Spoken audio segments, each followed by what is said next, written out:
প্রশাসন থেকে শুরু করে সব জায়গায় এই পরিবর্তনটা প্রয়োজন।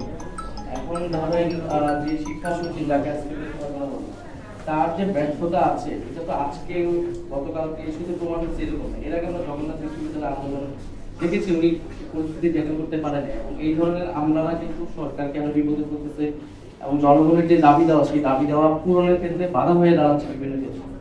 ফলে সেই প্রশাসনিক ব্যর্থতা রয়েছে এই সময় জায়গায়, সেটা আসলে প্রশাসনিক এই সংস্কার, পুলিশের সংস্কারের কথা সর্বাগ্রে বলে যাচ্ছে এবং সেটার জন্য কিন্তু আমরা এই জুলাই পদযাত্রা কর্মসূচিটি নিয়েছিলাম। সারা দেশের শহীদ পরিবারের সাথে কিন্তু আমরা কথা বলছি, তাদের সমস্যাগুলো এবং কেন হয়নি, আমাদের জায়গা থেকে আসলে কি সীমাবদ্ধ ছিল আমরা তাদেরকে সেটা বলছি এবং সেই বিষয়গুলোকে সামনে নিয়ে আমাদের যে দাবি দেওয়া এবং ইস্তেহারের কথা কিন্তু আমরা বলেছি যে আমরা ভেঙে আসছি।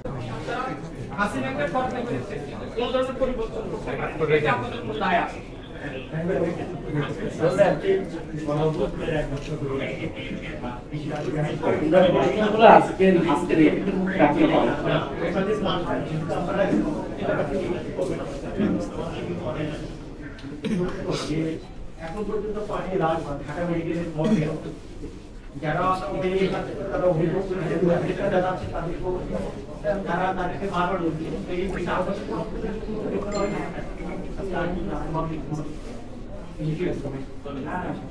আমরা আজকে প্রেস মিটিংটার সাথে উদ্ভূত পরিস্থিতিতে কি দেবো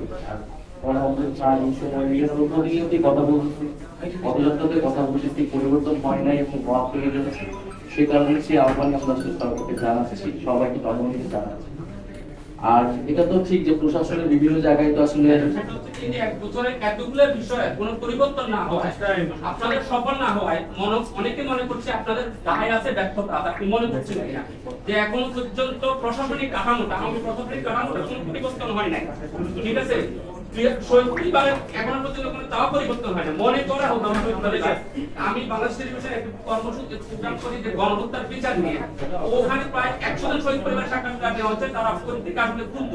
এখনো পর্যন্ত আওয়ামী প্রশাসন পরিবর্তন না হওয়ায়, কাঠামো পরিবর্তন না হওয়ায়, আইন শৃঙ্খলা বাহিনীর প্রশাসনিক যে শক্তি দিয়ে মাঠে আছে পরিবর্তন না হওয়ায় তারা আপনাদের ব্যর্থতা দেখছে, দায় দেখছে।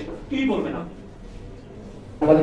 আমরা সাংবাদিকদেরকেও আহ্বান জানাচ্ছি এই সময়ে আমাদের সঠিক তথ্যটা প্রকাশ এবং প্রচারে সহায়তা করে আমরা যাতে জনগণের আস্থা রাখতে পারি এবং আমাদের যে ন্যাশনাল ট্রমাটা তৈরি হয়েছে সেটা যাতে আমরা কাটিয়ে উঠতে পারি এবং সৃষ্টিকর্তা যারা ভুক্তভোগী তাদের উপর রহমত দিন, এটাই আমাদের ধন্যবাদ।